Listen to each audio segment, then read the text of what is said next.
when Ray Hutchins dove into raging floodwaters to save a child trapped in a sinking car.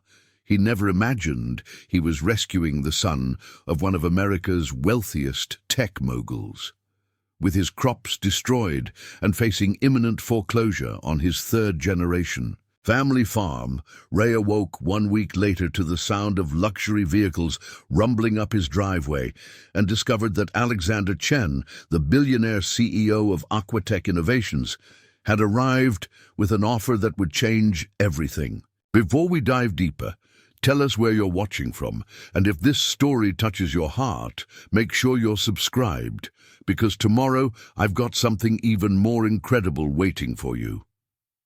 Ray Hutchins' weathered hands moved with practiced precision across the irrigation system he'd jury-rigged from spare parts and determination. At 42, Ray's face carried the permanent tan and fine creases of a man who'd spent his life under an open sky, his lean, strong frame shaped by physical labor rather than any deliberate exercise regimen. The late May sun beat down on his shoulders as he worked, but Ray barely noticed the heat. A lifetime in southern Georgia had made him impervious to all but the most extreme weather. "Just hold together a little longer," he muttered to the pump that supplied water to his struggling vegetable fields. "That's all I'm asking." From the nearby farmhouse, Ray's border collie Scout barked twice before racing across the sun-baked ground toward the gravel driveway.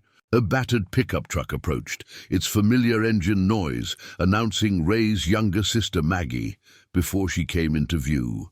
Ray straightened, wincing slightly as his back protested. 15 years of working the land without proper equipment had left their mark, though he'd never admitted to anyone, least of all Maggie, who'd escaped farm life for a teaching position in Riverbrook, the nearest town 20 miles away. "Should have known I'd find you fixing something," Maggie called as she climbed from her truck. At 38, Maggie carried the Hutchins features, warm brown eyes, strong jawline, but her hands were smooth, her shoulders unburdened by the weight of a struggling family legacy. "Equipment doesn't fix itself," Ray replied with a half-smile. Despite the occasional envy he felt for his sister's simpler life, there was no real resentment between them. Maggie had offered numerous times to help financially, but Ray's pride had always prevented him from accepting. The siblings walked toward the 2-story farmhouse that had been in the Hutchins family for over 80 years. Its white paint was peeling, and the front porch sagged slightly on the eastern corner, but to Ray, it was still the most beautiful building in Willow County. "Coffee's still hot," Ray said as they entered the warm kitchen. The house was modest but meticulously maintained inside, with the original hardwood floors his grandfather had installed and the sturdy oak table around which 3 generations of Hutchins had shared meals. Maggie settled at the table, while Ray poured 2 mugs of coffee. On the kitchen wall hung family photographs spanning decades, Ray and Maggie as children helping their father with the harvest, their mother standing proudly beside her prize-winning tomatoes, their grandparents posing with the first tractor the family ever owned. Most prominently displayed was a faded photograph of Ray's grandfather, Samuel Hutchins, standing in front of the newly built farmhouse in 1942. "How's Kevin?" Ray asked, referring to Maggie's husband as he set the mugs down. "Good. Busy with the end of the school year. The science fair is next week, and he's got 38th graders trying not to blow up the gymnasium." Maggie wrapped her hands around the warm mug. "The kids were asking about you. Thought maybe you'd come for Sunday dinner. I'm making that peach cobbler you like." Ray nodded, though they both knew he rarely left the farm these days. There was always too much to do, too many repairs, too little help. After his wife Diane had left 6 years ago, unable to weather the financial uncertainty of farm life and the isolation of rural Georgia, Ray had retreated further into his work, finding solace in the rhythm of seasons and the predictability of crops, if not markets. "You didn't drive all this way to invite me to dinner," Ray said finally. Maggie had that look, concerned, cautious, that Ray had come to recognize over the years. Maggie sighed. "Sarah saw Marcus Johnson from First National Bank in town yesterday. There's talk about your loan. Ray's jaw tightened. He'd hoped to have more time before word spread. Riverbrook was small, just over 3,000 people, and news traveled fast, especially bad news about one of the county's oldest farming families. My business with the bank is private, Ray said more sharply than he'd intended. Not in Riverbrook, it isn't, Maggie countered. Ray, if you're in trouble again, I'm handling it. Ray stood and moved to the window overlooking his fields. The spring vegetables he'd planted in March stood in neat rows, promising a good yield if the weather held. This heirloom variety, a drought-resistant strain he'd invested nearly everything in after last year's disappointing harvest, was his last hope to save the farm. The truth Ray couldn't bring himself to share was that Hutchins' farm was 2 months behind on its mortgage. The bank had granted him extensions based on the projected yield of his spring and summer crops, but their patience was wearing thin. If he couldn't deliver a harvest substantial enough to make a significant payment by the end of June, First National Bank would begin foreclosure proceedings. You know, Maggie said carefully, the offer still stands. Kevin and I have that money. From his parents, we could— No, Ray cut her off firmly. I told you before, I'm not taking your savings. This farm has been in our family for 3 generations. It's my responsibility now. Maggie ran a hand through her hair in frustration, a gesture so like their father that Ray had to look away. It's not just your responsibility, Ray. It's your life, all of it. When's the last time you even left the county? Took a day off? The farm was never meant to be a prison. Ray remained silent. How could he explain to Maggie that the farm wasn't a prison, but his purpose? That despite the hardships, the droughts, the equipment breakdowns, the rising costs and falling crop prices, he still felt the same connection to this land that had sustained their family through the Great Depression, 2 world wars, and countless personal tragedies. The Hutchins don't quit. That's what their grandmother had said countless times during Ray's childhood.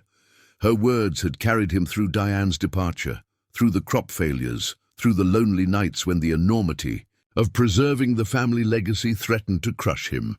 The vegetables look good, Ray said finally, changing the subject. Best crop I've had in years, drought-resistant and high yield.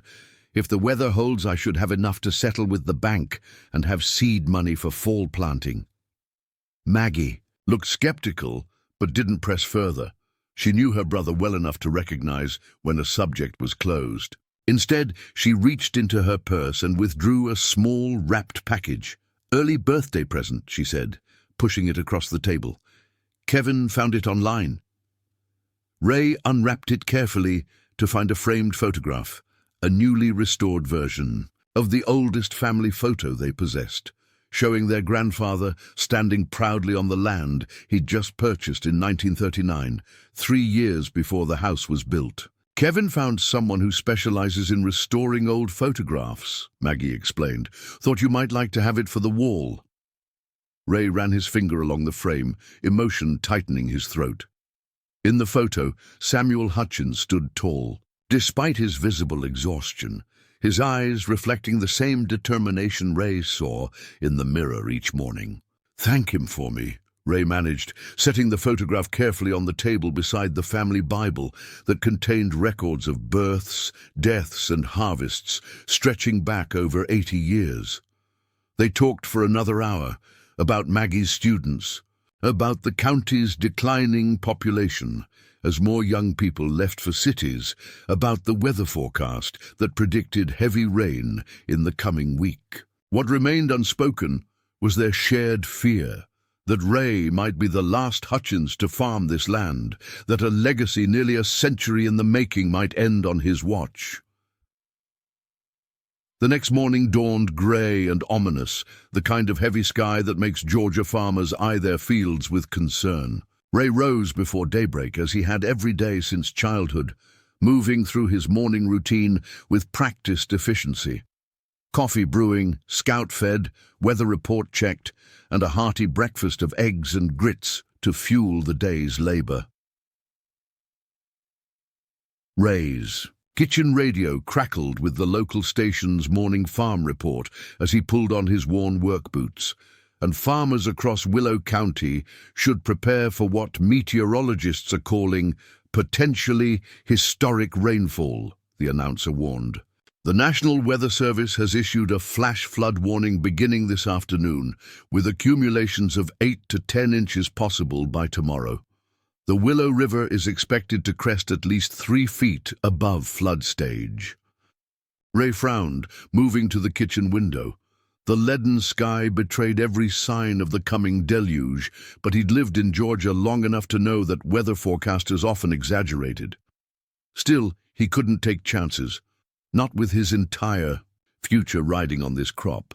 He grabbed his worn leather journal from the kitchen drawer, the latest in a series that stretched back to his grandfather's time. Each Hutchins man had kept meticulous records of plantings, harvests, weather patterns, and costs. Ray flipped to his most recent calculations, studying the numbers that would determine his future. The vegetable crops covered 80 acres of his 120-acre farm. At current market prices, and with the exceptional yield the heirloom variety promised, he would clear enough to make the overdue mortgage payments with a small cushion for fall planting. But only if he could harvest before any major weather event. Only if the rain held off just a little longer, only if luck was finally on his side. The margins were razor-thin, leaving no room for error or bad luck, both of which had been in abundant supply these past few years. 3 consecutive seasons of unpredictable weather had depleted his financial reserves. The unexpected breakdown of his aging tractor last fall had forced him to rent equipment at exorbitant rates. And all the while, the bank's patience had worn. Thinner with each late payment and request for extension, Ray closed the journal with a decisive snap. If the storm was coming today, he needed to prepare immediately. Perhaps some portions of his crops could be salvaged early. Not ideal, but better than losing everything to floodwaters. Outside, Scout bounded ahead of Ray as they made their way toward the fields, where the vegetables stood in neat rows, stretching toward the eastern tree line. The morning air felt unusually still and heavy, the calm before the inevitable storm. Ray walked the perimeter, stopping occasionally to examine the vegetables with experienced hands. "Almost there, aren't you?" he murmured, running his fingers along the developing produce. The crop wasn't quite ready. Another week would yield the perfect harvest. But parts of the southernmost section were further along than others. Ray made rapid calculations as he walked. With his old harvesting equipment, he could perhaps salvage 15 acres before the heavy rain hit. Not enough to satisfy the bank entirely, but perhaps enough to demonstrate good faith. Enough to buy more time. His cell phone rang, interrupting his thoughts. The screen showed Marcus Johnson's name from First National Bank, and Ray's stomach tightened. When the bank called this early, it was rarely good news. "Mr. Johnson," he answered, trying to keep his voice neutral. "Ray." The banker's tone was professionally cordial, but with an unmistakable edge of finality. "I've just come from the loan committee meeting. I wanted to call you personally before the official notice is sent." Ray stopped walking, his free hand instinctively gripping a nearby fence post. "What notice?" "I'm sorry, Ray." For the first time in their long acquaintance, Marcus used his first name, a shift that signaled the conversation had moved beyond business. "The committee has voted unanimously to deny any further extensions. Your final payment is due June 30th, as stipulated in your last agreement. If payment isn't received in full by close of business that day, foreclosure proceedings will begin." July 1st. The wooden post splintered slightly in Ray's grip. "Marcus, you know the situation. The crop is almost ready. I just need—" "It's out of my hands," he interrupted gently. "The decision is final. With this weather system moving in, well, the committee felt the risk was too high. I truly am sorry." After the call ended, Ray stood motionless at the edge of his field, the phone still clutched in his hand. Around him, the vegetables he'd nurtured from seed stood in perfect rows, oblivious to the economic forces threatening their caretaker. Scout circled back, sensing Ray's distress, and pressed against his leg with a soft whine. "It's okay, boy," Ray said automatically, though nothing was okay at all. The reality he'd been fighting finally crashed over him in waves he could no longer hold back. Unless a miracle occurred, in less than a month, Hutchins' farm would belong to First National Bank. 3 generations of history, struggle, triumph, and tradition would end with him. Ray Hutchins would be the last of his name to work this land.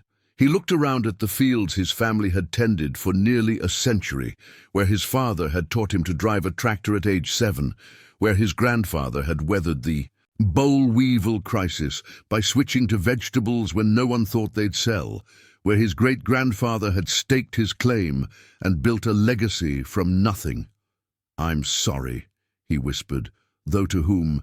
His ancestors, the land itself, or his own future, he couldn't say. By mid-morning, the distant rumble of thunder confirmed what the dark sky had been promising for hours. Ray had formulated a desperate plan. He would attempt an early harvest on the most mature section of his crops before the deluge hit. It wouldn't be enough to save the farm, but it might provide leverage for one final appeal to the bank. He spent hours preparing his harvesting equipment, repairing and adjusting every component to ensure it would run efficiently in the race against the approaching storm. As the first raindrops began to fall, Ray paused his work to answer another call, this time from Maggie. "Just checking that you're preparing for this storm," his sister said without preamble. "They're saying it could be the worst in decades. Kevin and I want you to come stay with us until it passes." Ray glanced at the harvester he'd just spent hours readying. "Can't do that. I'm planning to salvage what I can before it hits full force." There was a long silence on the line. "Ray, that's not safe. You know how quickly the low fields flood when the river rises." "Don't have much choice," Ray replied, his voice flat. "Got a call from Marcus Johnson this morning. Committees denied any more extensions. Payments due June 30th or they start foreclosure July 1st. Another silence, heavier this time. "I'm sorry, Ray. We could still—" "No," Ray cut her off. "We've been through this. I'm not taking your money, Maggie. It's not just my money, it's family money. This is a family farm." Ray sighed, rubbing his forehead where a tension headache was building. "It's my responsibility. Has been since Dad died. I took it on and I'll see it through, whatever that means." "Stubbornness isn't going to save the farm," Maggie said, frustration edging into her voice. "Maybe not, but it's all I've got left." Ray ended the call before his sister could respond, knowing he'd been harsh but unable to face Maggie's concern or offers of help. Not today. By early afternoon, the rain was falling in earnest, driven by an increasingly powerful wind. The weather. Radar showed the worst of the storm still hours away, but already small rivulets had begun forming between the rows of vegetables. Ray worked frantically, harvesting what he could from the southernmost field, loading his pickup truck with crate after crate of early vegetables. It wasn't much, perhaps a fifth of what he'd need to satisfy the bank, but it was something. As he worked, the sky continued to darken until it was as dim as twilight despite being only 3 in the afternoon. The wind intensified, bending the tops of the pine trees that lined his property. Lightning flashed with increasing frequency, followed by crashes of thunder that seemed to shake the very ground. Scout had retreated to the barn, the dog's natural instincts recognizing a danger Ray was deliberately ignoring. Ray had just loaded the last of what he could salvage when his phone chimed with an emergency alert. "Flash, flood warning, immediate. Evacuation ordered for all residents near Willow River and tributaries. Life-threatening flooding imminent." He glanced toward the river that bordered his eastern fields. Already he could see it had risen considerably, the normally placid water now a churning, angry brown. The lowest lying section of his farm would be the first to flood if the river breached its banks. Common sense told Ray to secure what he could and retreat to higher ground, either his farmhouse, which stood on a slight rise, or even better, to follow the evacuation order and head to town. But the thought of abandoning his equipment, his crops, his last chance to salvage something from this disaster, kept him rooted in place, watching the rapidly deteriorating conditions with a mixture of dread and defiance. That's when he heard it, faint but unmistakable over the roar of the storm, a car horn blaring repeatedly in the universal signal of distress. Ray turned toward the sound, squinting through the sheets of rain. It seemed to be coming from the county road that ran along the southern edge of his property, near where it crossed over a low bridge spanning Willow Creek, a normally gentle tributary that fed into the larger Willow River. Every survival instinct told Ray to ignore the sound, to focus on saving what he could of his own livelihood. In these conditions, the creek would be rising rapidly, and venturing near it would be foolhardy at best, potentially fatal at worst. He had already loaded his pickup with the small portion of crops he'd managed to salvage. The bare minimum. He would need to show the bankers proof he hadn't given up, but something else, something deeper than self-preservation, moved Ray's feet in the direction of the distress call. His father's voice echoed in his memory. In places like this, where help might be an hour away even in good weather, looking out for your neighbors isn't charity, it's survival. The journey to the road was treacherous. Within minutes, Ray was soaked to the skin, despite his rain gear. The wind howled around him, driving the rain horizontally with such force it stung his face. What should have been a 10-minute walk stretched to nearly 20 as he struggled through fields rapidly turning to mud, occasionally sinking ankle-deep in the saturated soil. When he finally reached the county road, the scene confirmed his worst fears.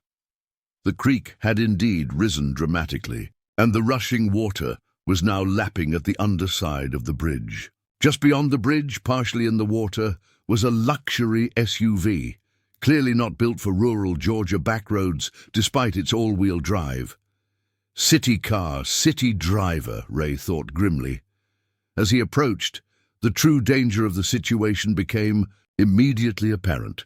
The vehicle had slid partially off the road, its front end pointing downward toward the swollen creek. The water was already reaching the front tires, and with each passing minute, the force of the current was nudging the SUV closer to the point where it might be swept away entirely. The horn had stopped, which worried Ray. Either the battery had died or the driver had given up. Neither was a good sign. "Hello," Ray shouted as he approached, his voice barely audible above the storm's fury. "Anyone there?"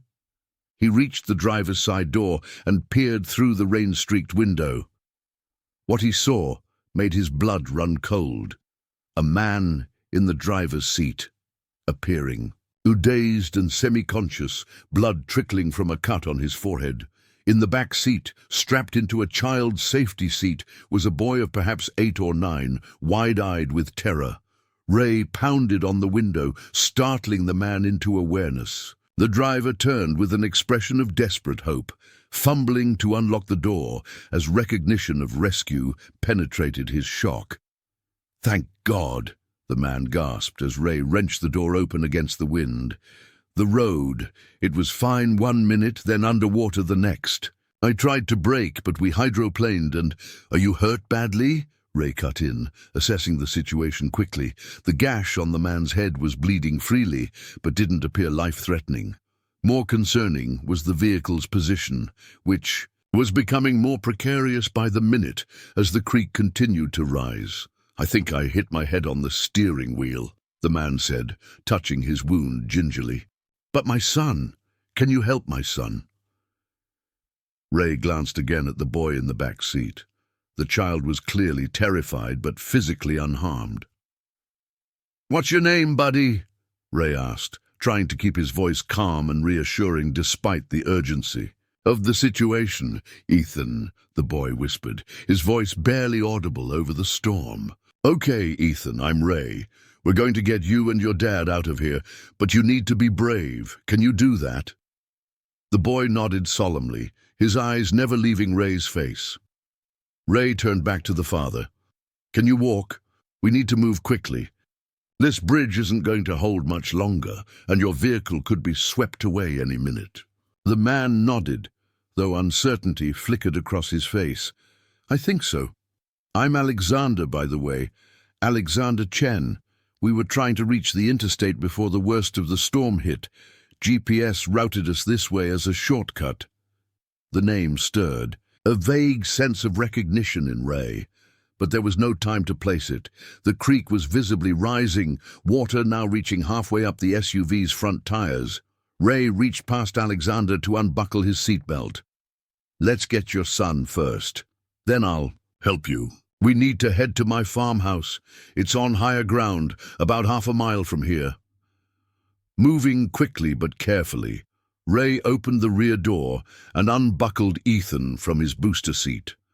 The boy immediately wrapped his arms around Ray's neck, clinging. With the desperate strength of a frightened child, Ray lifted him out, acutely aware of how the SUV shifted slightly with the movement. "It's okay, buddy," he murmured to Ethan. "I've got you." With the boy secure in his arms, Ray helped Alexander out of the driver's seat. The man was unsteady but mobile, grimacing with pain as he moved. "I think my ankle might be sprained," he admitted as he leaned against the vehicle for support. Ray assessed their options rapidly. The direct route back to his farmhouse would take them across his fields, which were rapidly becoming a quagmire. Alexander, injured as he was, would struggle to make it through in these conditions. The road, while slightly longer, might offer firmer footing, but only if the bridge held and the creek didn't rise further. The decision was made for him as a massive crack echoed through the storm's din. Ray turned to see water surging over. The bridge, pieces of its wooden structure beginning to splinter under the force of the current. "Road's not an option," he shouted to Alexander. "We'll have to go through my fields. Can you make it if I help you?" Alexander nodded grimly, his arm going around Ray's shoulders as they began to move away from the vehicle. Ray carried Ethan in one arm while supporting Alexander with the other, their progress painfully slow against the wind and rain. They had made it perhaps 100 yards from the SUV when a roar louder than the thunder made them all turn. The surge of water had finally overcome the bridge's resistance. With a sound like artillery fire, the structure broke apart. Massive wooden beams swept away like twigs in the current. The SUV, untethered from stable ground, began to slide inexorably toward the flood. "My briefcase," Alexander said suddenly, his face paling. "My laptop, my phone, everything's still in there." Before Ray could respond, Alexander pulled away, turning back toward the rapidly disappearing vehicle. "No!" Ray shouted, grabbing the man's arm. "It's gone! Nothing in there is worth your life!" For a moment, Alexander looked like he might argue, his eyes fixed on the luxury vehicle now half submerged in the churning waters. Then he looked at his son, still clinging to Ray's neck, and the fight went out of him. "You're right," he said, barely audible over the storm. "Let's go." The journey across Ray's fields was nightmarish. The rain had transformed the once firm soil into treacherous mud that sucked at their feet with every step. Alexander stumbled repeatedly, each time requiring more of Ray's strength to remain upright. Ethan, though small for his age, grew heavier. In Ray's arms, as the distance stretched before them, the wind was now so strong it drove the rain horizontally, making it nearly impossible to see more than a few feet ahead. Ray navigated by instinct and memory, using the faint outline of his old barn as a landmark when it occasionally emerged from the curtain of water. About halfway to the farmhouse, they came to a ditch that normally marked the boundary between Ray's vegetable fields and his fallow land. Today, it had become a rushing stream, swollen with rainwater to a width of nearly 6 feet. "We have to cross," Ray shouted over the wind. "I'll take Ethan first, then come back for you." Alexander nodded, clearly exhausted and in pain. Ray stepped carefully into the water, testing each footfall before committing his weight. The current was surprisingly strong, pulling at his legs as the water rose to his knees, then his thighs. Ethan whimpered, his arms tightening around Ray's neck. "It's okay, buddy," Ray assured him. "Just a little water, nothing we can't handle." With careful, deliberate steps, Ray made it across the makeshift stream, setting Ethan down on slightly higher ground. "Stay right here," he instructed the boy firmly. "Don't move. I'm going to get your dad." Ray turned back to help Alexander, who was watching anxiously from the other side. The water seemed to have risen even in those few minutes, now nearly reaching Ray's waist at the deepest point. He extended his hand toward Alexander, bracing himself against the current. "Step exactly where I step," Ray instructed.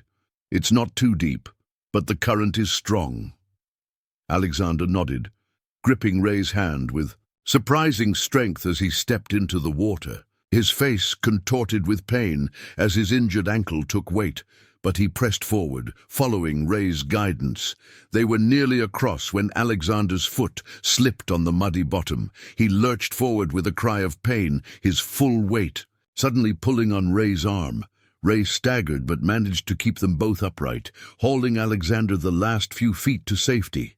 "Almost there," Ray encouraged, helping Alexander across the final stretch of field toward the farmhouse now visible through the rain.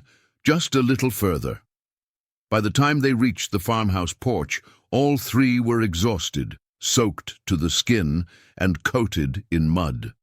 Scout greeted them with anxious barking, circling around their legs as they staggered through the front door into the blessed shelter of the house. "Dry clothes first," Ray said, helping Alexander to a kitchen chair. "Then I'll look at that cut and the ankle." He quickly found clothes for both Alexander and Ethan. His own would be too large for the boy, but an old sweatshirt would serve as a makeshift robe until their own clothes could be dried. While they changed, Ray lit a fire in the wood stove, grateful that he had stacked firewood indoors as part of his storm preparations. Once Alexander and Ethan were settled by the fire, wrapped in the quilts Ray's grandmother had made decades ago, Ray brought out his first aid kit and carefully cleaned the cut on Alexander's forehead. "Doesn't look like it needs stitches," he said, applying an antiseptic cream and a bandage. "But you'll have quite a headache. How's the ankle?" Alexander flexed his foot cautiously. "Painful, but I don't think it's broken, just a bad sprain." He looked up at Ray, his expression solemn. "You saved our lives out there. I don't even know how to begin to thank you." Ray shook his head, uncomfortable. "With gratitude. Anyone would have done the same." "No," Alexander said firmly. "Not anyone would wade into a flash flood to rescue strangers. Most people would have called 911 and waited for emergency services, which might not have reached us in time." There was something in Alexander's manner, a quiet authority, an articulate precision, that didn't match Ray's initial impression of a lost city driver. Now, in the light of the kitchen, Ray could see that Alexander's clothes, though soaked and muddy, were expensive and well-tailored. His watch alone probably cost more than Ray's truck. "You said your name is Alexander Chen?" Ray asked, a memory stirring. "I've heard that name somewhere." Alexander smiled slightly, "Perhaps in the business section. I'm the CEO of Aquatech Innovations." Ray's eyes widened in recognition. Aquatech was one of the largest agricultural technology companies in the country, specializing in irrigation systems and water management for farming. Even in his isolated corner of rural Georgia, Ray had read about their groundbreaking work in drought-resistant farming techniques. "The water management company?" Ray asked, unable to hide his surprise. Alexander nodded. "We were in Atlanta for a conference on sustainable agriculture. I was taking Ethan to see some of rural Georgia before we flew back to California. He glanced ruefully at his son, now dozing by the fire, exhausted from the ordeal. "Not my brightest idea." As it turned out, before Ray could respond, a loud crash from outside made them both jump. Ray rushed to the window to see one of the massive oak trees that lined his driveway now fallen across his truck, the truck containing the only vegetables he had managed to salvage before the storm hit. The sight hit him like a physical blow. Those crops, meager as they were, had represented his last hope of showing the bank he was making an effort, his last chance to buy a little more time. Now they would rot beneath a fallen oak, as unreachable as the rest of his fields currently disappearing under the rising floodwaters. "Problem?" Alexander asked, noting Ray's stricken expression. Ray turned away from the window, composing his features. "Nothing that can be helped now," he said, his voice deliberately steady. "Storm's getting worse. We should settle in for a long night." As he moved around the kitchen preparing coffee and a simple meal from his pantry supplies, Ray was acutely aware that outside his livelihood was being systematically destroyed. The fields he'd nurtured with such care would be ruined. His plants, uprooted or drowned, the soil itself possibly washed away in the worst sections. By morning, the last slim chance he had of saving his family farm would be gone. Yet, as he glanced at Ethan sleeping peacefully by the fire, his father watching over him with transparent love and gratitude, Ray couldn't bring himself to regret his choice. Some things were more valuable than land or legacy. Looking at the child he'd helped save, Ray knew he'd made the right decision, the only decision a Hutchins could make. If you're moved by Ray's selfless rescue, hit that like button right now. Would you risk everything to save a stranger? Let us know in the comments below. And don't forget to subscribe. We share inspiring stories like this every week that remind us of the incredible strength of the human spirit. Now let's see what happened in the aftermath of that harrowing rescue. Night fell early, hastened by the storm's dark clouds. The old farmhouse creaked and groaned as wind battered its walls, but the sturdy structure built by Ray's grandfather stood firm against nature's onslaught. Inside, the warm glow of kerosene lamps illuminated the kitchen, where Ray and Alexander sat at the oak table, the electricity having failed an hour earlier. Ethan had fallen into exhausted sleep on the living room sofa, wrapped in quilts with Scout curled protectively at his feet. The border collie had taken an immediate liking to the boy, seemingly appointing himself Ethan's guardian for the duration of their stay. "He's good with your son," Ray observed, nodding towards Scout as he poured another cup of coffee for Alexander. "Ethan's always wanted a dog," Alexander replied, warming his hands around the mug. "Our condo association doesn't allow pets, and with my travel schedule..." He trailed off, his gaze lingering on his sleeping child. "I keep telling myself we'll get a place with a yard someday, when things slow down." Ray nodded, recognizing the familiar refrain of deferred dreams. "Things never slow down unless you make them," he said, then immediately regretted the presumption. Who was he to give life advice to a CEO? To his surprise, Alexander smiled ruefully. "My wife used to say the same thing before she passed, 3 years ago next month." "I'm sorry," Ray said quietly. "My wife left 6 years ago. Different circumstances, but I understand the adjustment." The two men fell into a companionable silence, listening to the storm rage outside. Through the kitchen window, occasional flashes of lightning illuminated Ray's fields, revealing glimpses of the devastation being wrought. Each flash was like a knife to Ray's heart, but he kept his expression neutral, unwilling to burden his guests with his troubles. "Your farm?" Alexander said suddenly, his gaze following Ray's to the window. "How bad will the damage be?" Ray hesitated, then decided honesty was simpler than evasion.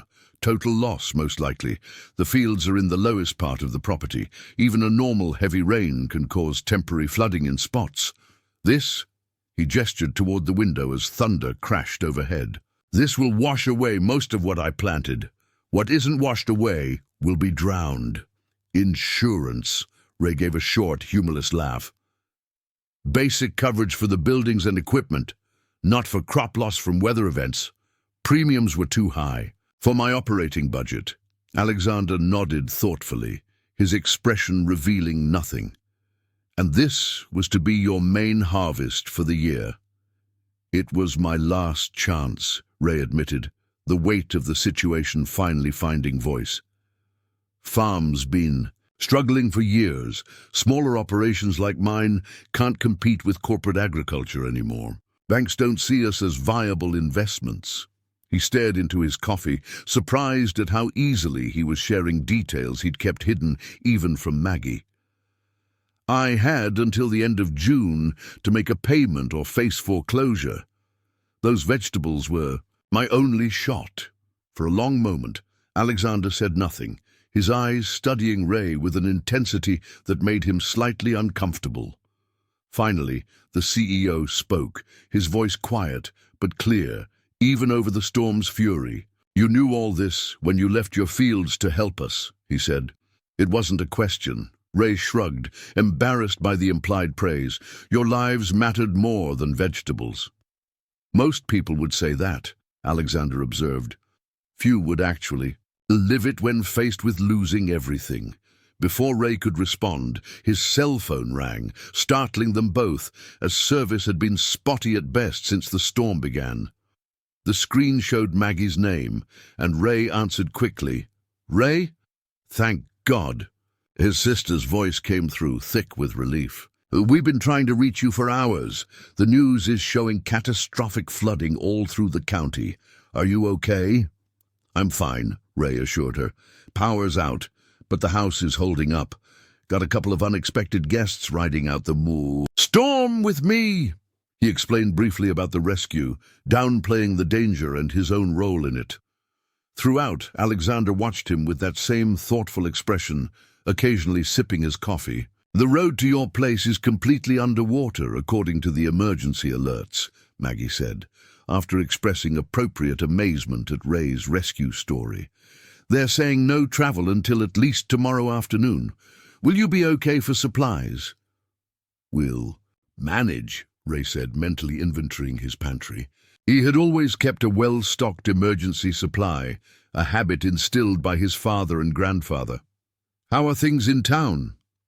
"Some flooding in the lower sections, but our neighborhood is on high ground.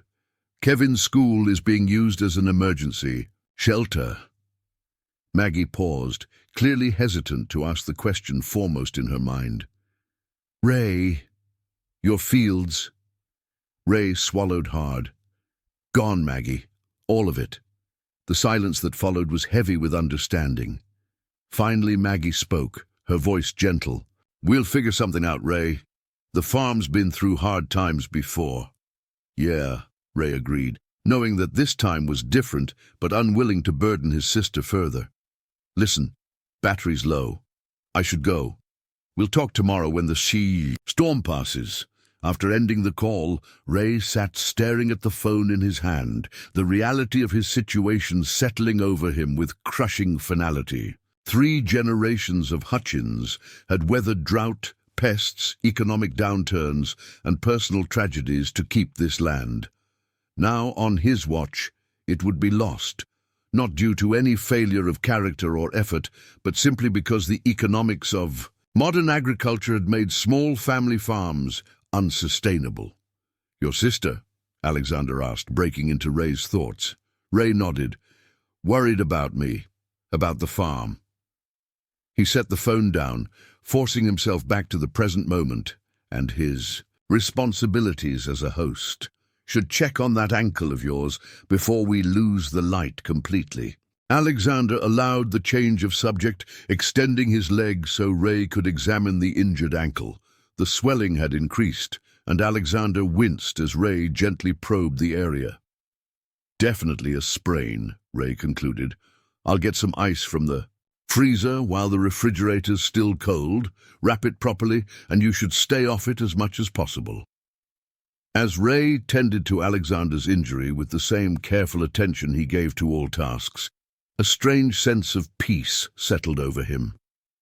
The farm might be lost, his future uncertain, but in this moment, he was doing exactly what his father and grandfather would have done, helping someone in need without expectation of reward. "You're good at this," Alexander observed as Ray expertly wrapped the ankle with an elastic bandage. "The first aid," Ray shrugged. "When you live 20 miles from the nearest doctor, you learn to handle things yourself. My grandmother was the unofficial medic for half the county, taught me everything from setting broken fingers to delivering calves." "A valuable skill set," Alexander said thoughtfully. "Increasingly rare in our specialized world." Ray secured the bandage and stood, moving to check on Ethan before turning in for the night. The boy was sleeping soundly, his face peaceful despite the storm's continued rage outside. "He's resilient," Ray said, as Alexander limped over to watch his son. "Kids bounce back faster than we do." Alexander nodded, gently brushing a strand of hair from Ethan's forehead. "After his mother died, I worried he'd never feel secure again. But children have a remarkable capacity for healing, for moving forward." He glanced at Ray. "Sometimes I think they understand better than adults what truly matters." The simple truth of this observation struck Ray deeply. He thought of how he'd clung to the farm, even as it slowly pulled him under, how he'd isolated himself with his grief and pride, rejecting Maggie's offers of help and connection. "I'll make up the spare room for you," Ray said, suddenly needing a moment alone to process the day's events and revelations. "Ethan seems comfortable enough here, with Scout standing guard." In the spare bedroom that had once belonged to his parents, Ray changed the sheets and found extra blankets, his mind churning with thoughts of the past and uncertain future. The family photos on the dresser seemed to watch him. His grandfather and father in their prime, standing proudly before bountiful harvests. His mother in her garden.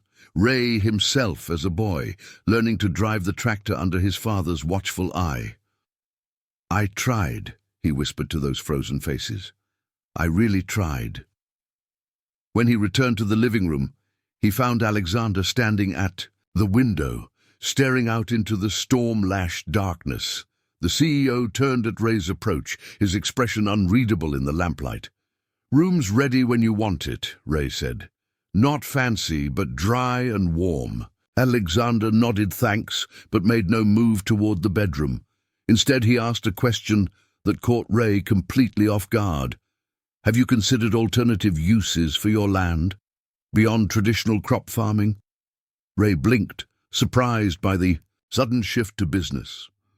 "Such as, Aquatech has been developing small-scale water management demonstration sites, places where we can showcase our irrigation technologies in real-world settings while gathering data on efficiency and sustainability." Alexander spoke with increasing animation, his entrepreneurial passion evident despite his exhaustion. Ideally, these sites would be working farms with established infrastructure and experienced operators who understand both traditional and innovative agricultural methods. Ray listened with growing confusion, uncertain why Alexander was sharing this information. "Sounds like something that would interest the big corporate operations." Alexander shook his head emphatically. "That's exactly what we don't want. Corporate. Farms already have access to cutting-edge technology. We're looking to demonstrate how our systems can make small to mid-sized family farms economically viable again." He fixed Ray with an intent gaze. "Farms exactly like yours, Ray. A flicker of something, not quite hope, but perhaps its distant cousin, stirred in Ray's chest. He quickly suppressed it, wary of misunderstanding or reading too much into in casual conversation. "My farm won't be mine much longer," he reminded Alexander. "Foreclosure's set for the end of June, and after tonight, there's nothing left to sell or bargain with." "Perhaps," Alexander acknowledged. Or perhaps there's another possibility we could discuss when we're both less exhausted and my son isn't sleeping 10 feet away." He smiled slightly, extending his hand to Ray. "For now, I'll just say thank you again for our lives, and good night." Ray shook Alexander's hand, noting the firm grip and direct eye contact. His father had always said you could judge a man's character by these simple metrics. "Good night," he replied. "We'll see what morning brings." As Alexander limped to the spare bedroom, Ray settled into his father's old recliner near the sofa where Ethan slept. Scout readjusted his position at the boy's feet, looking up at Ray with what seemed like canine approval. "Don't get too attached," Ray murmured to the dog. "They'll be gone as soon as the road's clear." Outside, the storm continued its assault, but its fury seemed to be lessening slightly. Ray listened to the rhythm of the rain, his mind replaying Alexander's strange comments about demonstration farms and making small operations viable again. Was it just the polite conversation of a grateful man or something more? Ray didn't allow himself to dwell on the possibility. Hope was a luxury he couldn't afford right now. Better to focus on the present moment, on getting his guests safely back to civilization once the flooding receded. Whatever came after, the foreclosure, the loss of his heritage, the uncertain future, he would face it with the same stubborn resilience that had carried him this far. As exhaustion finally overcame him, Ray's last conscious thought was of his grandfather's favorite saying, repeated so often it had become family gospel. "A Hutchins never gives up, but a wise Hutchins knows when to change course." Perhaps, in saving Alexander and Ethan Chen, Ray had inadvertently changed his own course. In ways he couldn't yet imagine, Ray awoke with a start, momentarily disoriented to find himself in the recliner rather than his bed. Sunlight streamed through the windows, bright, clear light that signaled the storm had finally passed. For a split second, he experienced the simple pleasure of a beautiful morning before memory crashed over him. The storm, the flood, the rescue, the farm. The sound of childish laughter drew his attention to the kitchen. Ray rose stiffly from the chair, his body protesting the night spent in the uncomfortable position. Scout was nowhere to be seen, but the tantalizing aroma of coffee guided Ray toward the kitchen, where he found an unexpected scene of domestic tranquility. Ethan sat at the kitchen table, giggling as Scout performed a series of tricks for small bits of food. Alexander stood at the stove, somehow managing to cook eggs despite his injured ankle. The CEO had found Ray's rarely used apron and looked surprisingly at home in the rural kitchen, a far cry from the corporate boardroom where Ray imagined he usually spent his mornings. "Hope you don't mind," Alexander said, noticing Ray's arrival. "We were hungry, and you were sleeping so soundly we didn't want to wake you." "Not at all," Ray replied, genuinely touched by the consideration. "Surprised you found anything to cook. I'm not known for keeping a gourmet pantry." Alexander smiled, transferring eggs onto 3 plates. "Farm kitchens always have the essentials. My grandparents had a place in rural Pennsylvania. Spent my summers there as a boy. Some skills you never forget." Ray poured himself coffee from the percolator. Alexander had even figured out how to use the old stovetop model in the absence of electricity, and joined Ethan at the table. The boy looked remarkably recovered from yesterday's ordeal, his face bright with the resilience of childhood. "Your dog knows lots of tricks," Ethan informed Ray seriously. "I taught him to high-five." Ray raised an eyebrow at Scout, who had never shown any interest in performing tricks for him. "Is that so? Seems he's been holding out on me all these years." Ethan giggled, then demonstrated by holding out his hand. "High five, Scout!" The border collie promptly raised his paw to tap the boy's palm, looking inordinately pleased with himself. Alexander set their breakfast on the table, then joined them, wincing slightly as he settled his weight onto the chair. "How's it looking outside?" he asked, nodding toward the window. Ray had been deliberately avoiding looking too closely at the view, but now he forced himself to assess the damage in the clear morning light. What he saw confirmed his worst fears. The lower fields were still, partially submerged, with only the tops of some plants visible above muddy water. The section nearest the creek had been completely washed away, leaving nothing but churned earth. His truck remained pinned beneath the fallen oak, the crates of salvaged vegetables now surely ruined. "About what I expected," Ray said, keeping his voice neutral for Ethan's benefit. "Water's receding, but the damage is done." Alexander studied him for a moment, then turned to his son. "Ethan, why don't you take Scout outside for a few minutes? Stay on the porch where we can see you." The boy looked between the two men, sensing the adult conversation to come, but nodded agreeably. "Come on, Scout," he called, and the dog followed him eagerly to the door. Once Ethan was out of earshot, Alexander's expression grew serious. "I made a few calls while you were sleeping. Cell service is patchy, but I managed to reach my assistant. They're sending a helicopter as soon as the weather permits, probably within the hour." Ray nodded, unsurprised. A man of Alexander's position would have resources at his disposal that most people couldn't imagine. "Good. The roads will be impassable for days.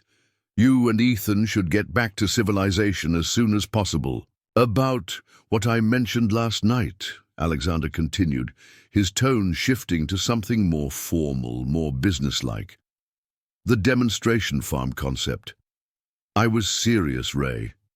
Ray took a long sip of his coffee, buying time to formulate a response. "That wouldn't sound either pathetically eager or ungratefully dismissive." "It's an interesting idea," he said finally, "but the timing's not great. Even if I wanted to explore it, the bank won't wait. By the time any partnership could be arranged, this land won't be mine anymore." Alexander leaned forward, his eyes intent. "What if I could buy you some time? A word from me to your bank might—" "No," Ray interrupted firmly. "I appreciate the thought, I really do. But I can't accept that kind of help. It's not charity, Ray. It's business. Aquatech needs demonstration sites, and your farm has exactly the conditions we're looking for. The historical data alone from your family records would be invaluable to our research." Ray shook his head, pride warring with the desperate desire to save his family's legacy. "Alexander, you don't even know if my land is suitable for whatever technology you're developing. You haven't seen soil samples, reviewed water rights, checked zoning regulations. This is emotion talking, not business sense." Alexander sat back, regarding Ray with an expression that somehow mixed frustration and respect. "Fair enough. I'm offering something without due diligence, which isn't my usual approach." He reached for his wallet, extracting a business card, which he placed on the table between them. "But the offer stands. Think about it, do your own research on us, and call me when you're ready to discuss it properly." Ray looked at the card, but made no move to take it. "Why?" he asked simply. "Why me? Why this farm?" Alexander's expression softened. "Because yesterday, when faced with losing everything you've worked for, you didn't hesitate to risk your life. For complete strangers. That says something about your character, something rare and valuable. In my experience, people who operate from that core of integrity make the best partners." Before Ray could respond, the distinctive sound of helicopter blades broke the morning quiet. Alexander rose, moving to the window. "That's our ride," he said, turning back to Ray. "Will you at least keep the card? No obligation, just a door left open." This time Ray took the card, slipping it into his shirt pocket without looking at it. "For what it's worth, I hope it works out with your demonstration farms. Small operations are disappearing too fast in this country." The sound of the helicopter grew louder as it approached, circling once, before settling in the relatively flat area of Ray's front yard. Ethan came racing back into the house, excitement overcoming his usual reserve. "Dad, it's a helicopter." "Is it for us?" Alexander nodded, smiling at his son's enthusiasm. "It is. Go get your things, buddy. It's time to go home." As Ethan scampered off to collect his still damp original clothes, Alexander turned to Ray, extending his hand. "I meant what I said before. You saved our lives yesterday. That's a debt that can't be repaid with a simple thank you." Ray shook the offered hand firmly. "No debt. Just glad I was there." The goodbyes were brief but heartfelt. Ethan hugged Scout with such emotion that Ray feared the boy might start crying. But he rallied quickly when the helicopter pilot stepped into the house, a professional-looking woman in a flight suit who introduced herself as Captain Reyes. "We need to move quickly, Mr. Chen," she informed them. "There's another weather system moving in later today, and we have a narrow window for safe extraction." Alexander nodded, then turned to Ray one last time. "The card," he said, tapping his own chest, where Ray had pocketed the business card. "Promise me you'll think about it." Ray nodded, not trusting himself to speak. A strange sense of loss swept over him as he watched Alexander help Ethan into a jacket provided by the pilot. These people had entered his life so briefly, yet somehow their departure left a larger void than seemed reasonable. At the door, Ethan turned back suddenly, breaking away from his father to run to Ray. The boy threw his arms around Ray's waist in a fierce hug. "Thank you for saving us," he said, his voice muffled against Ray's shirt, "and for letting Scout sleep with me." Ray knelt, bringing himself to eye level with the child. "You're welcome, Ethan. You take care of your dad, okay? Make sure he rests that ankle." Ethan nodded solemnly. "I will. Maybe we can come back someday and visit Scout." Ray glanced up at Alexander, who was watching them with an unreadable expression. "Maybe so," Ray said, though he wondered if by then the farm would belong to someone else. With final waves, Alexander and Ethan boarded the helicopter, the rotors, spinning up to a deafening roar as Ray and Scout retreated to the porch. They watched as the aircraft lifted smoothly into the clear blue sky, banked once in a farewell circle over the farm, then headed westward until it was merely a speck on the horizon. The sudden silence felt oppressive. With their visitors gone, Ray was left alone with the reality of his situation. He walked slowly to the edge of his property where the damage was most visible, Scout trailing behind him with uncharacteristic solemnity, as if the dog, too, understood what had been lost. The vegetable fields were a disaster beyond anything Ray had anticipated. Where neat rows had stood just yesterday, there was now only mud, debris, and occasional glimpses of plants uprooted and broken. The irrigation system he'd spent years piecing together was completely destroyed, pipes torn from the ground, sprinkler heads missing, the main pump submerged and surely ruined. Ray estimated it would take weeks just to clear the debris, months to restore the soil to planting condition, and tens of thousands of dollars he didn't have to replace the equipment. Even if by some miracle the bank granted another extension, the growing season for his primary crops was effectively lost. As the full magnitude of the disaster settled over him, Ray's phone rang. It was Maggie, her voice breathless with concern. "Ray, we just heard on the emergency broadcast that a helicopter was dispatched to your area. Is everything okay?" "I'm fine," Ray assured her. "The helicopter was for my guests, the ones I mentioned last night. They've gone now. Thank goodness. Kevin and I have been so worried. The roads are still underwater, but they're saying some might be passable by tomorrow. We want to come check on you as soon as it's safe."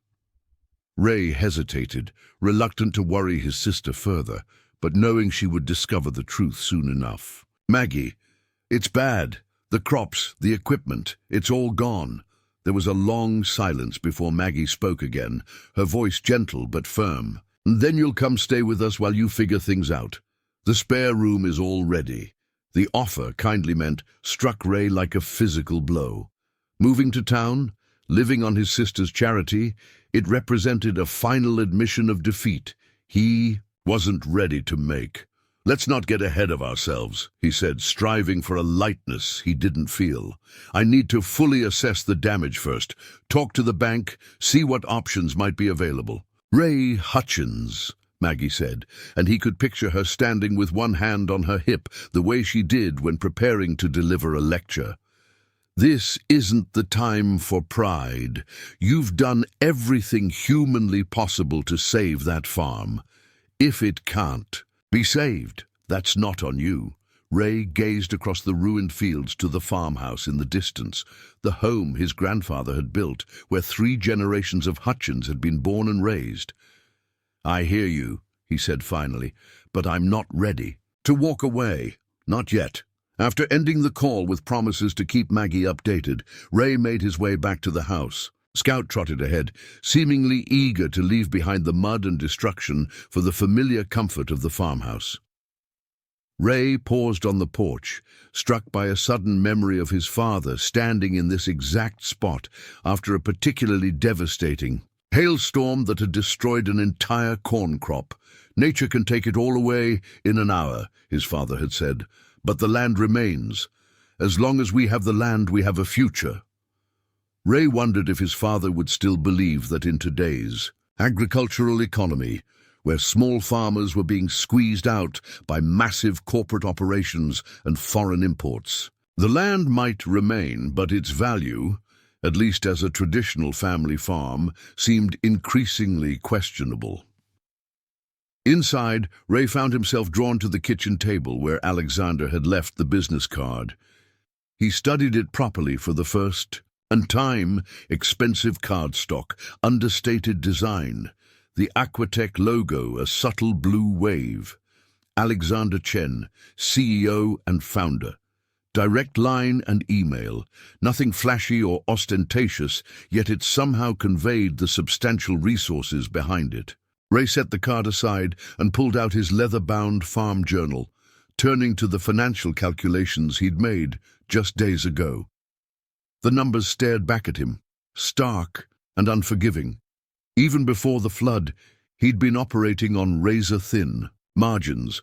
Now, with his crops destroyed and equipment damaged, there was simply no mathematical path to meeting the bank's deadline. Unless, almost against his will, Ray found himself reaching for Alexander's card again. A partnership with Aquatech would certainly bring resources and technology far beyond what Ray could access alone. But it would also mean fundamentally changing the nature of Hutchins' farm, transforming it from a traditional family operation to something new and unfamiliar. Would his father understand such a compromise? His grandfather? Or would they see it as surrendering the independence that had been the cornerstone of the Hutchins farming philosophy for generations? Ray placed the card carefully beside his journal and walked to the wall of family photographs. His ancestors looked back at him from their frozen moments in time, proud, determined, unflinching in the face of challenges. But they had adapted too, his grandfather switching from cotton to vegetables when the market changed, his father embracing irrigation technology when others in the county still relied solely on rainfall. "The Hutchins don't quit," his grandmother always said, but she had also taught him that survival sometimes required change, adaptability, and the courage to try new approaches. As the sun climbed higher in the post-storm sky, Ray Hutchins stood at the crossroads of past and future, tradition and innovation, pride and pragmatism. The farm as he knew it might be lost, but perhaps, just perhaps, something new could rise from the mud and debris, something that would honor the Hutchins legacy while securing its future in a changing world. The business card seemed to take on weight far beyond its paper and ink, representing a choice Ray had never anticipated making. He slipped it back into his pocket, not yet ready to decide, but acknowledging the possibility it represented. For now, there was work to be done. Damage to assess, debris to clear, a path forward to discover one step at a time. With Scout at his heels, Ray headed back outside to begin the long process of salvaging what could be saved from the storm's destruction. The helicopter that had carried Alexander and Ethan away, now long gone from the sky. Yet somehow, Ray sensed that their departure was not the end of the story, but merely the closing of one chapter and the tentative beginning of another. The days following Alexander's departure passed in a blur of exhausting labor and mounting despair. By the second day, the floodwaters had receded enough for Ray to fully assess the catastrophic damage to his farm. What he found exceeded even his worst expectations. Nearly 80% of his crops were completely destroyed. Fields that had been meticulously planted and tended for months were now barren mud pits or worse, covered in debris carried downstream by the floodwaters. His irrigation system, pieced together over years with parts he could afford, was beyond repair, pipes twisted and broken, pumps filled with silt. The expensive organic fertilizer he'd invested in had been washed away, along with layers of precious topsoil that had taken generations to build.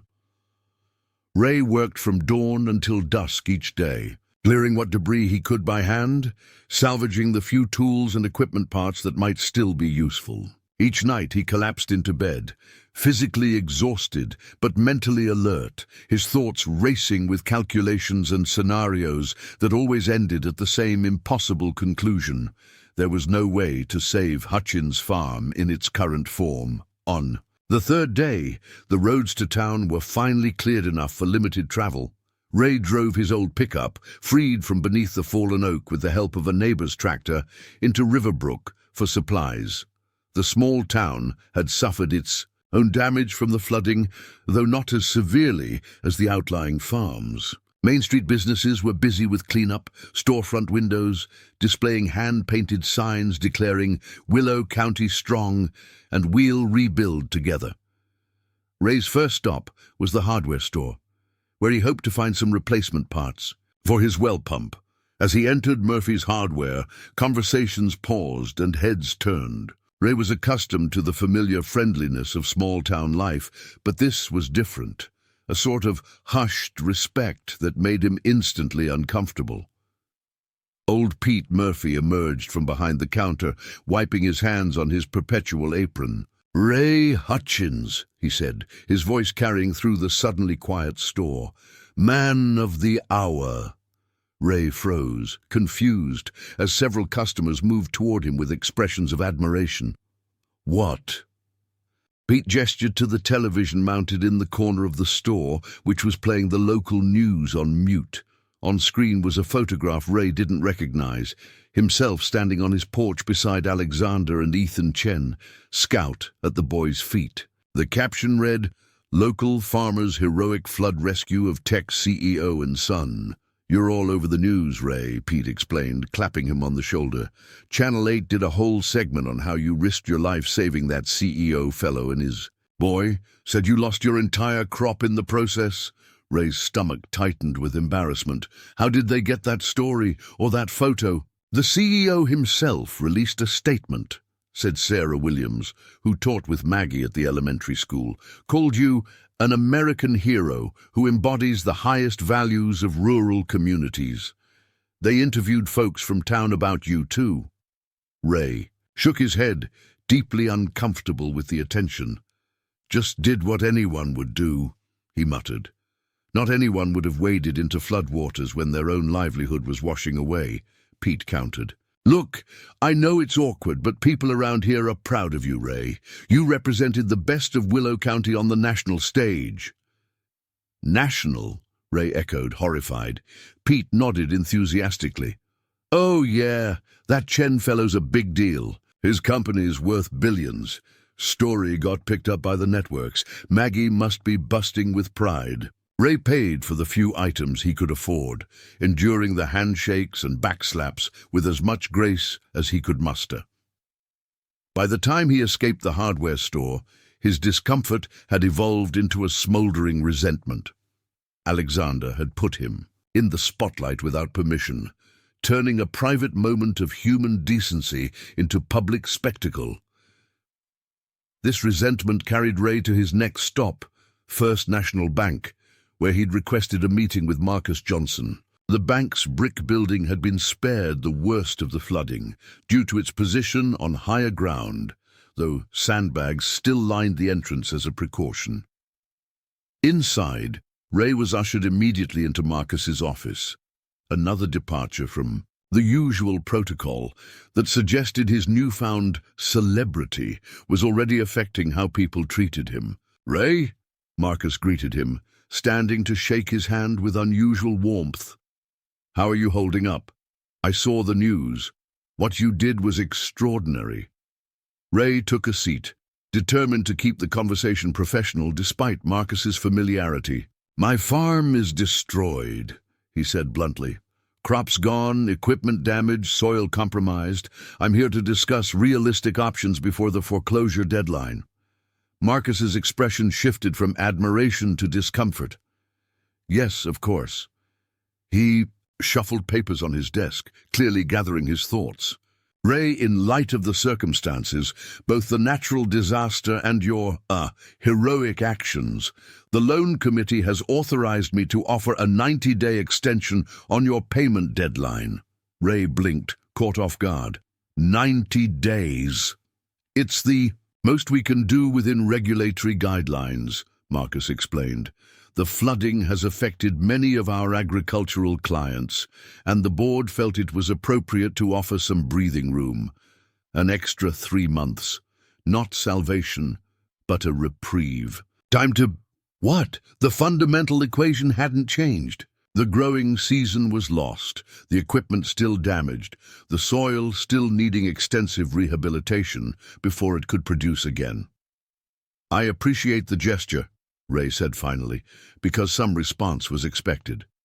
"But I'm trying to be realistic. Here, Marcus, even with 90 extra days, I don't see a path to making the payment. The farm can't generate income from nothing." Marcus looked genuinely pained. "I understand, Ray, and if there was more we could do..." He trailed off, then leaned forward with an expression of cautious hope. "Actually, there might be something.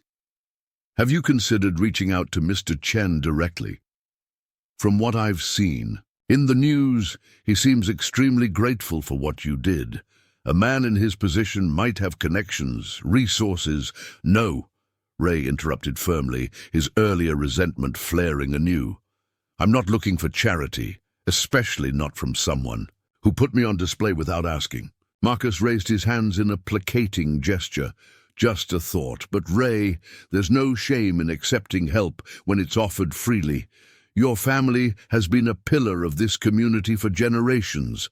People want to see Hutchins Farm survive." Ray left the bank with the 90-day extension paperwork and a leaden feeling in his chest. The extra time was meaningless without a viable plan, and his pride rebelled at the thought of becoming an object of charity. The struggling farmer saved by the benevolent CEO he'd rescued. It felt too much like the plot of a feel-good movie, not the reality of modern agriculture. By the time Ray returned to the farm that afternoon, his conflict had only deepened. Maggie called, bursting with excitement about his newfound fame and the possibilities it might create. Ray cut the conversation short, unable to articulate why. The situation made him so deeply uncomfortable. That evening, sitting at his kitchen table with his farm ledger open before him, Ray finally took Alexander Chen's business card from his pocket. He'd carried it with him every day since the CEO's departure, though he hadn't seriously considered making the call. Now, with the full extent of the destruction clear and the bank's extension offering only a longer runway to the same inevitable crash, Ray found himself staring at the card for long minutes. A demonstration farm for Aquatech, a partnership rather than outright loss. A way to keep the land, if not the exact operation his ancestors had built. Ray's finger hovered over his phone, pride wrestling with pragmatism. Before he could decide, a text message alert broke his concentration. It was from an unknown number, but the content made the sender immediately clear. "Ray, this is Alexander Chen. Hope you're well. Ethan asks about Scout Daily.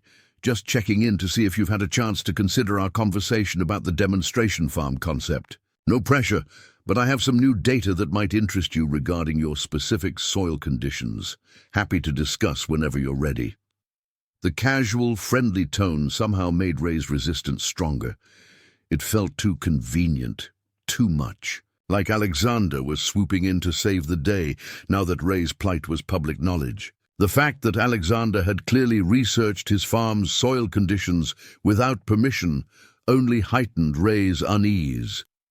He set the phone aside without responding, instead turning to the family Bible that contained records of Hutchins' harvests, stretching back decades. Ray flipped through the pages reverently, noting his grandfather's precise handwriting giving way to his father's more flowing script, and finally his own entries documenting the farm's recent struggles. The Bible represented continuity, tradition, the unbroken line of Hutchins' stewardship. Yet as Ray studied the entries more closely, he noticed something he'd overlooked before. Each generation had faced moments of profound change. His grandfather's decision to mechanize operations in the 1950s despite community skepticism. His father's controversial switch to organic methods in the 1980s, when chemical farming was the accepted norm.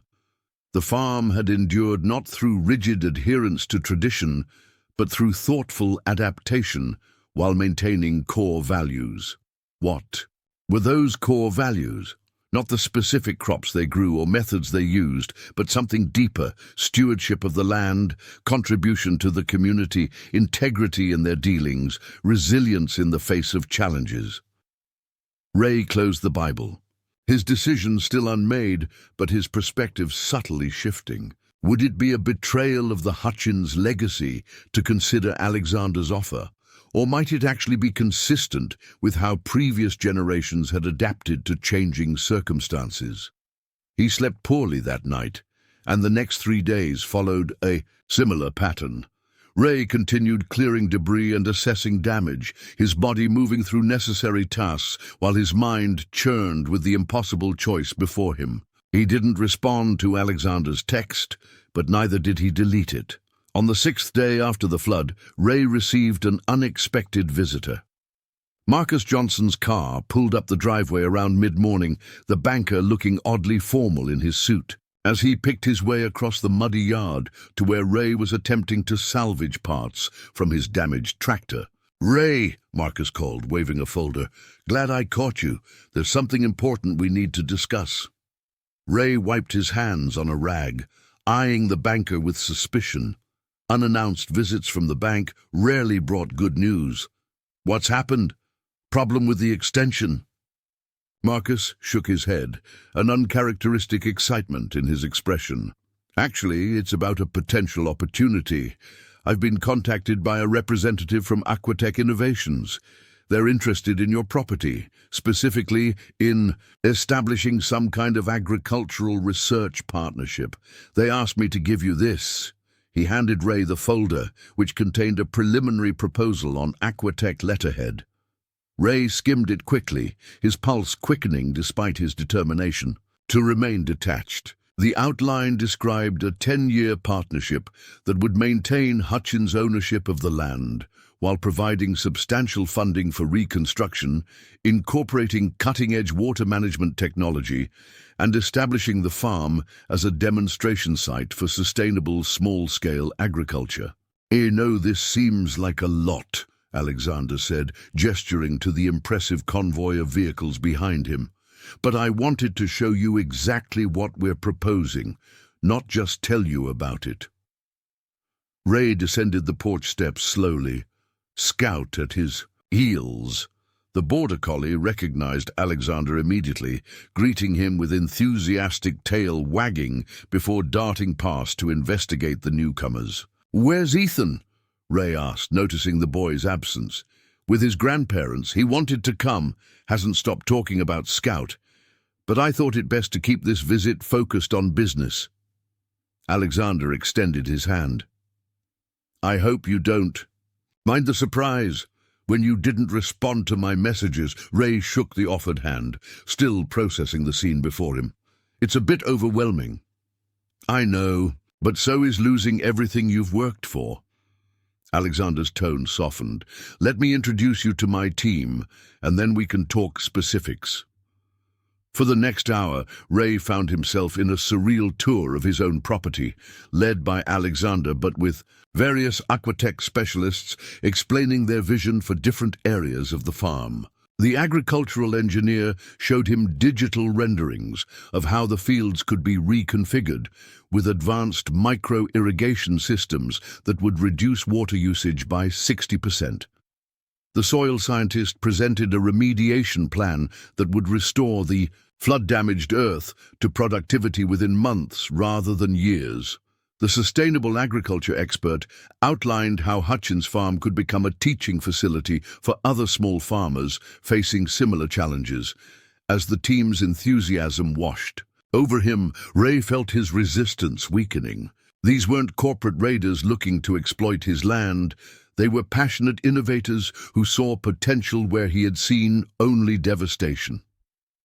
Finally, Alexander guided Ray back to the porch, away from the bustle of the team now setting up. Demonstration equipment in the yard. Why me? Ray asked, voicing the question that had plagued him since Alexander's departure. There must be dozens of farms better positioned for your research. Alexander leaned against the porch railing, considering his response carefully. When I asked our research team to identify ideal locations for our demonstration site, they provided data-driven recommendations, soil composition, water access, climate patterns. But none of those farms had you, Ray. I'm just a farmer, Ray protested. No, you're a third-generation steward of the land who understands both traditional techniques and the need for innovation. You're someone who risked everything to save strangers without a second thought. Those qualities can't be quantified in a spreadsheet, but they're exactly what we need in a partner. Alexander paused, then added quietly, and there's something else, something I discovered after returning to California. He reached into his pocket and withdrew an old photograph, handing it to Ray. This is from our company archives. Recognize anyone? Ray studied the faded image. A group of men standing beside an early irrigation prototype dated 1962. His breath caught as he recognized a familiar face. That's my father, he said, pointing to a young man in the second row. Alexander nodded. Thomas Hutchins was one of the first farmers to test our original water management systems when my grandfather founded the company. His feedback was instrumental in refining the technology that eventually launched Aquatech. Your family has been connected to mine for generations, Ray. We just didn't know it until now. Ray stared at the photograph, a piece of his family history he'd never known. His father had rarely spoken about the early days of the farm's irrigation systems, focusing instead on teaching Ray the practical aspects of maintenance and operation. 60 years later, we're standing here discussing a new partnership, Alexander continued. Some might call it coincidence. I see it as coming full circle. Ray handed the photograph back, his mind racing with implications. The connection is remarkable, but you're worried about losing your independence, Alexander finished for him. About compromising the Hutchins legacy. Ray nodded, surprised at how accurately Alexander had read his concerns. That's why our proposal explicitly maintains your ownership and operational control, Alexander explained. We're not buying your farm, Ray.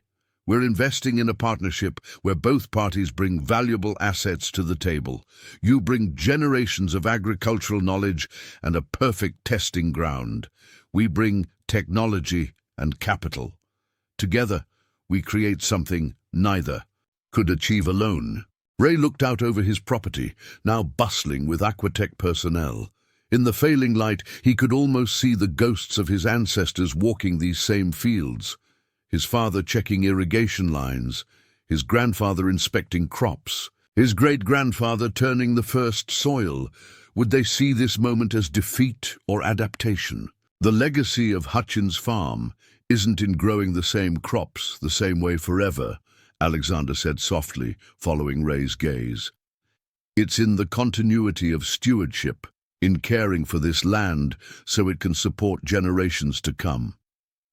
As Ray considered, These words, Maggie's car pulled into the driveway.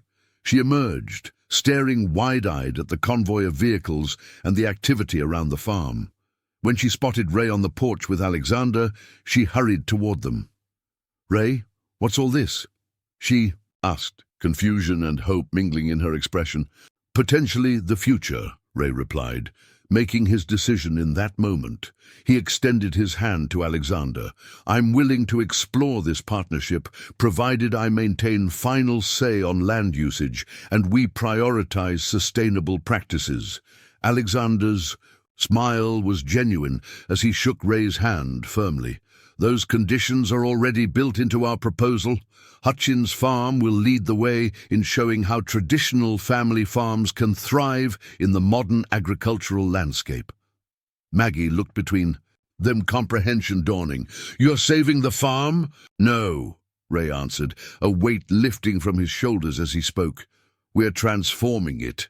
The Hutchins have always adapted to survive.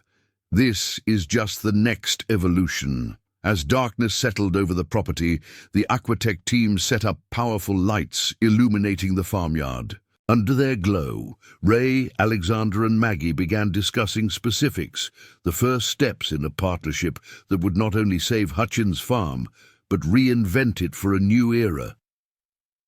From his spot on the porch, Scout watched the proceedings with canine contentment, perhaps sensing what the humans already knew, that sometimes rescue comes in unexpected forms, and the greatest acts of courage aren't dramatic plunges into floodwaters, but the willingness to embrace change while honoring tradition. As our camera pulls back from Hutchins Farm, now alive with activity and promise, our narrator returns. When Ray Hutchins waded into dangerous floodwaters to save a stranger's child, he couldn't have known he was also saving his family's century-old legacy. His story reminds us that our most selfless actions often return to us in unexpected ways, and that preserving our heritage sometimes means having the courage to reimagine it for a new era. If Ray's journey touched your heart today, hit that like button and subscribe to our channel.